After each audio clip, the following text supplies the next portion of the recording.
ꯃꯇꯝ ꯈꯔ ꯂꯩꯔꯒ ꯊꯣꯏꯕꯤ ꯇꯠꯇꯅ ꯃꯀꯣꯛ ꯉꯥꯎꯕ ꯍꯧꯔꯛꯈꯤ. ꯆꯥꯎꯕ ꯑꯣꯐꯤꯁ ꯆꯠꯅꯕ ꯂꯣꯏꯁꯤꯜꯂꯤ. ꯗꯥꯝꯆꯥ, ꯑꯩ ꯀꯣꯛ ꯌꯥꯝ ꯉꯥꯎꯋꯦ.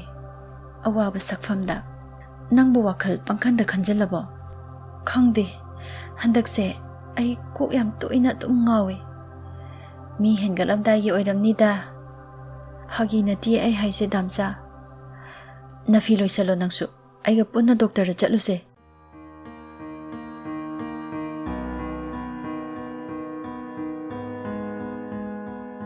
ꯆꯥꯎꯕ ꯊꯣꯏꯕꯤꯒ ꯍꯣꯁꯄꯤꯇꯥꯜꯗ ꯂꯥꯛꯏ. ꯗꯣꯛꯇꯔꯒ ꯋꯥꯔꯤ ꯁꯥꯟꯅꯔꯕ ꯃꯇꯨꯡ ꯗꯣꯛꯇꯔꯅ ꯕ꯭ꯂꯗ ꯇꯦꯁ ꯑꯝꯇ ꯇꯧꯊꯣꯛꯁꯤ. ꯆꯥꯎꯕ: ꯌꯥꯅꯤ ꯗꯣꯛꯇꯔ. ꯃꯃꯥꯡꯗ ꯊꯣꯏꯕꯤꯅ ꯋꯥꯟꯊꯔꯛꯄꯗ ꯗꯣꯛꯇꯔ ꯑꯃꯅ ꯕ꯭ꯂꯗ ꯇꯦꯁ ꯇꯧꯁꯤ ꯍꯥꯏꯕꯗꯨ ꯅꯤꯡꯁꯤꯡꯂꯛꯏ. ꯑꯃꯨꯛꯀꯁꯨ ꯍꯦꯟꯅ ꯄꯥꯈꯠꯂꯤ.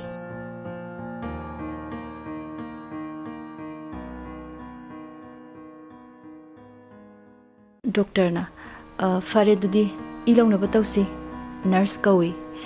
ꯗꯥꯝꯆꯥ, ꯑꯩ ꯌꯥꯝ ꯀꯤꯌꯦ. ꯀꯩꯁꯨ ꯇꯧꯔꯣꯏꯌꯦ, ꯑꯩ ꯂꯩꯁꯤꯗꯤ. ꯁꯦ. ꯅꯔꯁ ꯆꯪꯉꯛꯏ. ꯏ ꯂꯧꯔꯕ ꯃꯇꯨꯡ ꯆꯥꯎꯕ: ꯗꯣꯛꯇꯔ, ꯑꯗꯨꯗꯤ ꯔꯤꯖꯜꯇꯤ ꯄꯨꯡ ꯀꯌꯥꯗ ꯇꯥꯔꯅꯤ? ꯍꯣꯔꯦꯟ ꯄꯨꯡ 3:30 ꯑꯗꯨꯋꯥꯏꯗ ꯂꯥꯛꯄꯤꯔꯣ. ꯅꯨꯡꯉꯥꯏꯖꯔꯦ. ꯑꯗꯨꯗꯤ ꯑꯩꯈꯣꯏ ꯑꯃꯨꯛ.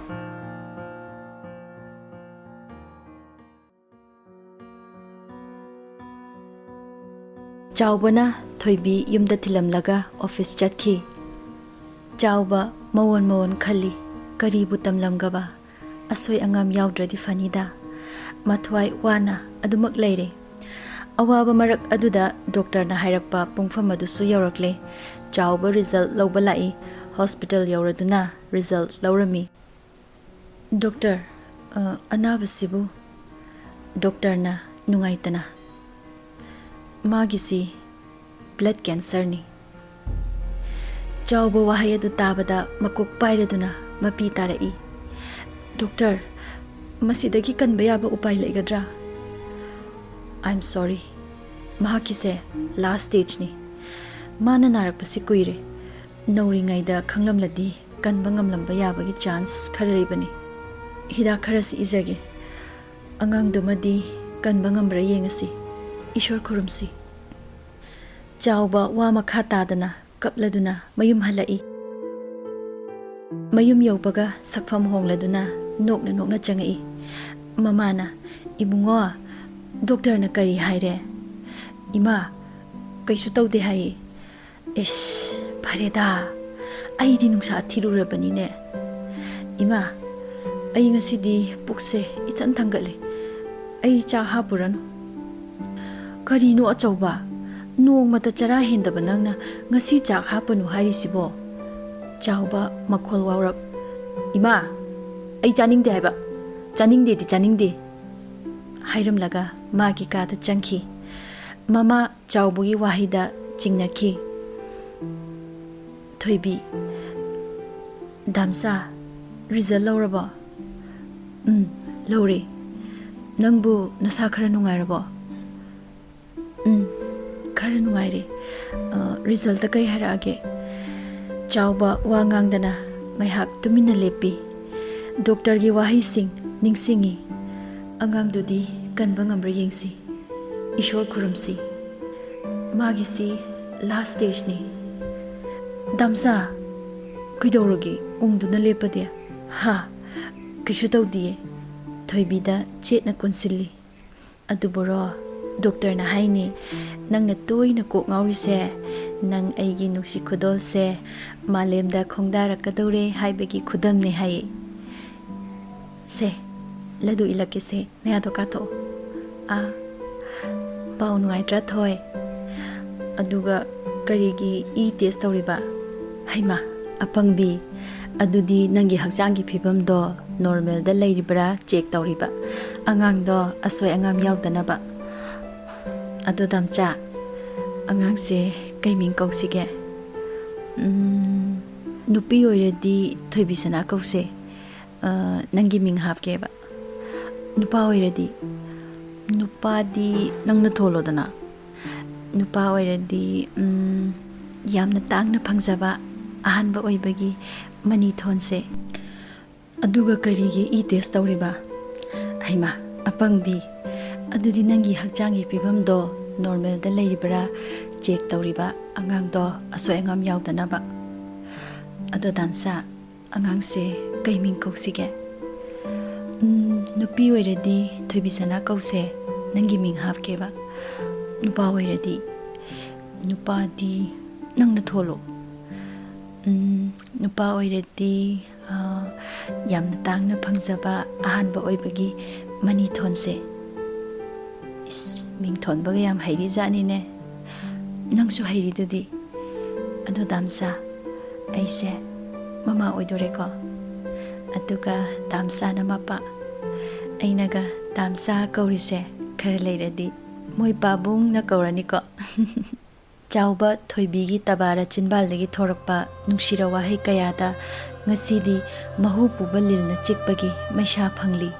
Momon nokladuna o mama kari haige amta nungside jo yam karim nei. Thoibi mamai paithoi chaubana masagi mana pairaduna seba damcha lanjarese.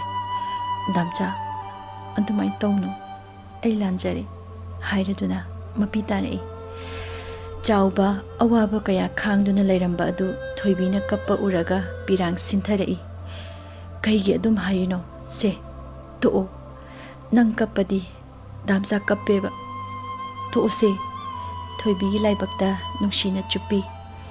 Thoibi chaubagi mapi taithoi chaubabu chetna koladuna adu damsa amta no oba. Os adudi pukta tiki tiki holo noke asibu wani na. Chaubasu thoibina nokpa uraga noi. Shiwa natadi kaino. Adu oirasu mama changai noibu taribo lao chak chatho ase. Tari ima laage damsa lao chak charase. Ai ngasai office ta kai kai khara charae nang chatho uro. As aisu chara roi dudi se thoi se thoidi marmok pani seba khon ga nok tharaga kana roi nang chadana ekidok chadoino. Seba thoi tomba changai tachao itaima lao chak se inkidori tomba itaima ngasiti chararoi kaigino itaima chaningdre pukse ithan thangatle. As itaima angang macha dongna kok lao tachao lao chauba hoi hoi laage lao dana mama ai charoi thoi se lao damsa inbigeba asingbage ngamaroi gaina imagi mamangda ikaise. Adu oragana ima hoi to aga charase. Mama changai achauba noibu lao ne. Ima hoi chathopiro aiga thoiga tapna charage. Hoi hoi. Mama hoi chak tokhraba matung chaubaga thoibiga chakhomda changai. Chaubana ya launa ka tho ko ai di chakhom yam chaujani chaw nei laktoini tali kaisu kitang ilo. Hoi hoi se a mapi tarakpadu lukthaduna luna teithokchei. Thoibina damcha se nangsu ya ka tho ai inbigeba chakhom yam chaw nei lo ko. Thoibina ho puk chaw bo injege Chaubugi mamana pumnamak adu urami. Machagi maithongda tariba awaba uraga jingnaba asum helakli. Chauba aibu puk chauba kaina khangnina haiduna thoibigi makhutta chii. Thoibina ayo naye hinchaba sidi aise chathoke hairo. Charage ayi puk manungda dum lengdana lainaba. Chaubana se phagi tawni damcha mu ilake se tali inbinu ai dum chajarage. Chauba phare haiduna mapi tarai.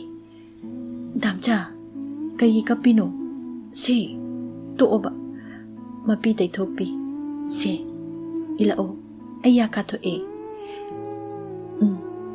inye se mapi tana damcha na inbase yam hawi Kappanuba ai inlano hairaroiba masu mapi tarai chauba pukning nungsina he apang bisidi kai kapino se to ai gi thoi gi phajaba sakse pirang mana thi hale to se thoi bi gi mapi tai thokpi adudi damcha su kappanu ko kapparoi mapi tai thokje se ilage damcha ising thake se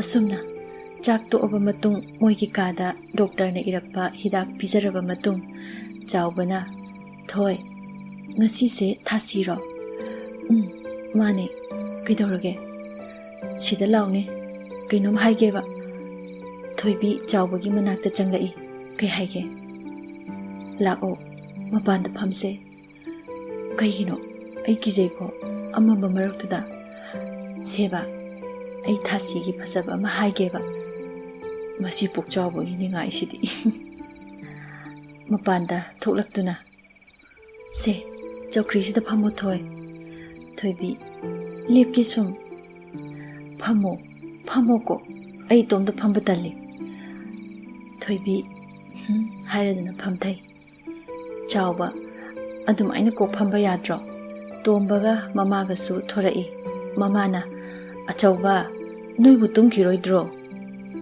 chawba ima tumkhiroi ngaktang hangchik lakhige tomba shaita romance faudi mamana tomba yare nang jango as ima sidi tombaga mamaga changki thoibina kai haidunu damcha hayo chawba thoibibu lengoladuna thasi se phasabra thoibina lengolakano ima hoi tholadi kaije tholaga kaidorage aina hangido khomo thoibina thasi budi mina hainaba taramari ni gi thajana phase sengabo senge chawbana amamba ahinga sida thawai tandan kayana kuphet ngaladuna pairi yengbada kayada pukning huriba ngasi ase punimani haina khalo amamba se leiramloi magi marakta paiba tandan aduga thasi gi ahingda paiba se changdam nongni thasi gi ahingna punimadagi kari sutaramloi thoibina aya aidi ngasaingai edumainga khaludie potsa khuding magi magun leibane phasabra thasi se thoibi yam phasei engonda yengaune amamba maraksida yengaga kadodoiba yengde yengao yengasu uraroye thoi amamba marakta nahakna yengakpado aidi nangbu uye kamaina uriba amamba marak asida mittangbaga pangkhak oiraba aina wa ngangba loidringai thoibina chawbagi machin meli damcha adumai haino hairaduna kapai chawbana se kapkano ai hairaruye thoibina chawbabu chetna konsinje thingjin lakpuda moisu tumba changki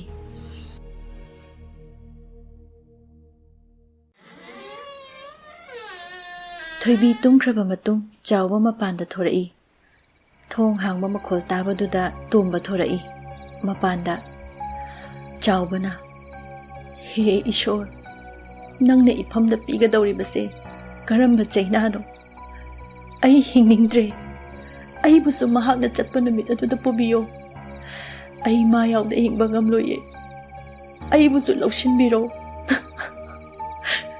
karigi blood cancer na halibano mabu kallo ai makanba ngamdre tomba changlaktuna chawbagi lingsumda pairai chawbadi thoibi oiraboi ningduna mapi taithoklaga thoi nangbu tumdrabo tombana tachaw aine kaidore nangdi tumdrade thong hangba makhol tabaduda thorakpane thengle tumuro lao tachaw imung changase tachaw ngahak laikhige tachaw se kaidorage khummo tomba Ngasidi tachau yang ware.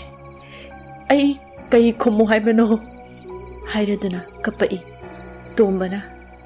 Ai su khange tachau na haikibado. Ai su tahawe. Pirang ihau na hairai. Chauba tapna. Ha. Tahawe haiba. Natai ma kaisu tauroi ko tomba. Tomba su kapai. Tauroi tachau. Itai ma kaisu tauroi. Chauba kapna. Tomba. Nang kaigi na chinthirino. Haidana tombagi mamaida khupak na thai. Tombana tachau haidana mayamba bu chet na konsilli. Chauba kapna. Tomba nayamba lale. Imit na phau kan na yengchadaba inaw da khuthare. Nayamba se yang phatte ko.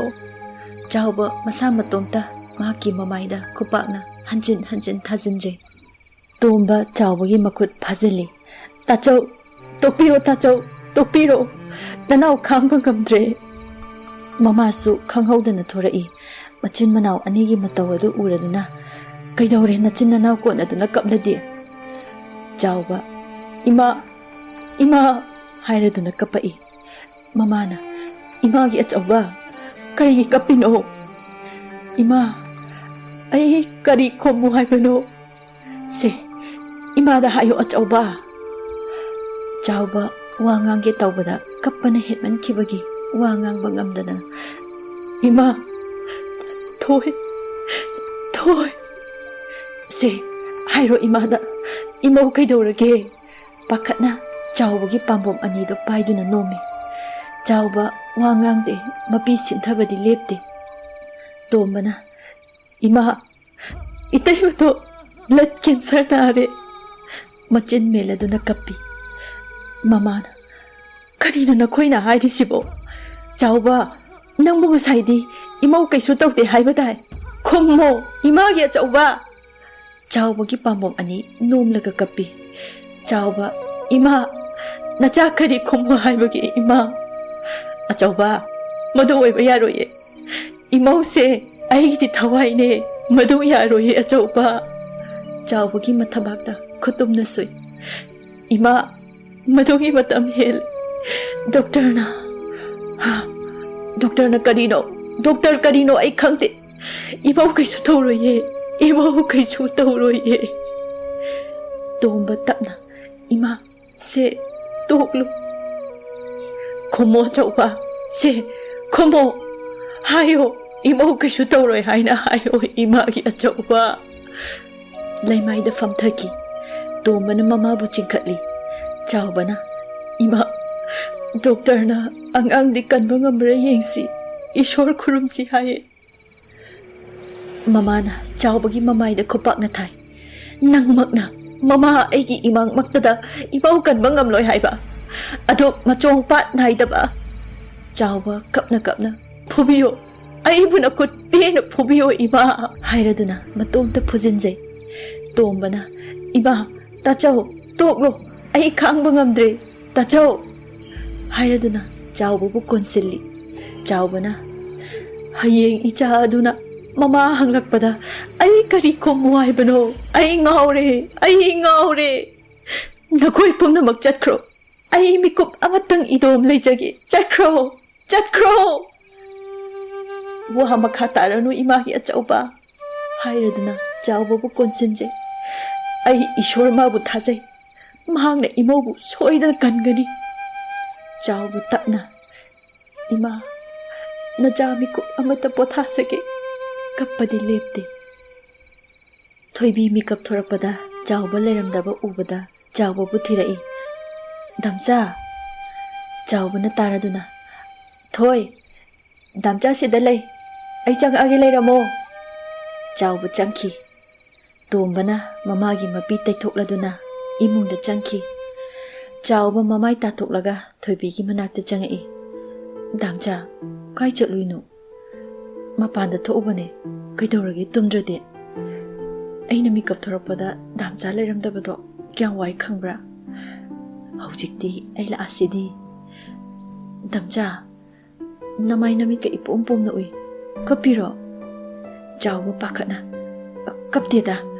ꯃꯄꯥꯟꯗ ꯐꯝꯕꯗꯨꯗ ꯃꯤꯠ ꯃꯌꯥꯗ ꯇꯟꯗꯟ ꯇꯣꯡꯉꯦꯅ ꯇꯥꯟꯊꯣꯛꯄꯗ ꯏꯁꯥ ꯏꯊꯟꯗ ꯊꯥꯖꯤꯜꯂꯤꯕ ꯑꯗꯨꯗ ꯇꯧꯕꯅꯤ꯫ ꯊꯣꯏꯕꯤ ꯅꯣꯛꯂꯗꯨꯅ ꯑꯩ ꯅꯥꯛꯇ ꯂꯩꯔꯝꯃꯗꯤ ꯑꯗꯨ ꯊꯣꯛꯀꯗ꯭ꯔꯥ? ꯆꯥꯎꯕꯒꯤ ꯃꯃꯤꯠꯇ ꯆꯨꯞꯄꯤ꯫ ꯍꯧꯖꯤꯛꯇꯤ ꯐꯔꯅꯤ꯫ ꯆꯥꯎꯕ ꯃꯁꯤꯗꯤ ꯂꯥꯛꯑꯣ ꯇꯨꯝꯃꯁꯦ꯫ ꯇꯨꯝꯃꯁꯦ꯫ ꯇꯣꯝꯕ ꯑꯍꯤꯡ ꯑꯗꯨ ꯇꯨꯝꯗꯦ꯫ ꯀꯞꯅ ꯀꯞꯅ ꯋꯥꯈꯜ ꯈꯟꯗꯨꯅ ꯑꯗꯨꯃꯛ ꯂꯩ꯫ ꯃꯃꯥꯁꯨ ꯑꯍꯤꯡ ꯑꯗꯨ ꯇꯨꯝꯕ ꯌꯥꯔꯝꯗꯦ꯫ ꯊꯋꯥꯏꯗꯒꯤ ꯍꯦꯟꯅ ꯂꯨꯅ ꯈꯟꯖꯕ ꯃꯃꯧ ꯀꯥꯏꯅꯅꯤ ꯈꯜꯂꯨꯕꯗ ꯀꯞꯇꯨꯅ ꯂꯩꯔꯦ꯫ ꯇꯣꯝꯕꯅ ꯏꯇꯩꯃꯕꯨ ꯕ꯭ꯂꯗ ꯀꯦꯟꯁꯔ꯫ ꯍꯦ ꯏꯁꯣꯔ, ꯅꯍꯥꯛꯅ ꯁꯥꯟꯅꯔꯤꯕ ꯂꯤꯂꯥ ꯑꯁꯤꯕꯨ ꯀꯔꯤꯅꯣ? ꯅꯣꯛꯇꯨꯅ ꯂꯩꯖꯔꯝꯕ ꯏꯃꯨꯡ ꯑꯁꯦ ꯅꯍꯥꯛꯅ ꯉꯁꯤꯗꯤ ꯀꯞꯍꯟꯒꯗꯧꯔꯦ꯫ ꯃꯁꯤꯕꯨ ꯅꯪꯒꯤ ꯀꯔꯝꯕ ꯂꯤꯂꯥꯅꯣ? ꯑꯩꯒꯤ ꯏꯇꯩꯃꯕꯨ ꯀꯜꯂꯣ, ꯏꯇꯩꯃꯕꯨ ꯀꯜꯂꯣ꯫ ꯏꯃꯥ ꯁꯛꯂꯕꯤ ꯏꯇꯩꯃ, ꯅꯪ ꯑꯩꯈꯣꯏꯕꯨ ꯋꯥꯔꯧꯔꯕꯣ? ꯑꯩꯈꯣꯏꯗ ꯋꯥꯔꯧꯕ ꯂꯩꯔꯁꯨ ꯇꯥꯆꯧ ꯑꯃꯗꯤ ꯄꯤꯛꯂꯤꯕ ꯃꯍꯥꯛꯀꯤ ꯈꯜꯂꯣ꯫ ꯃꯄꯤ ꯁꯤꯟꯊꯔꯗꯨꯅ ꯍꯌꯦꯡ ꯏꯆꯥ ꯑꯗꯨꯅ ꯃꯃꯥ ꯍꯪꯂꯛꯄꯗ ꯇꯥꯆꯧꯅ ꯀꯔꯤ ꯈꯨꯝꯒꯗꯣꯏꯅꯣ ꯏꯇꯩꯃ?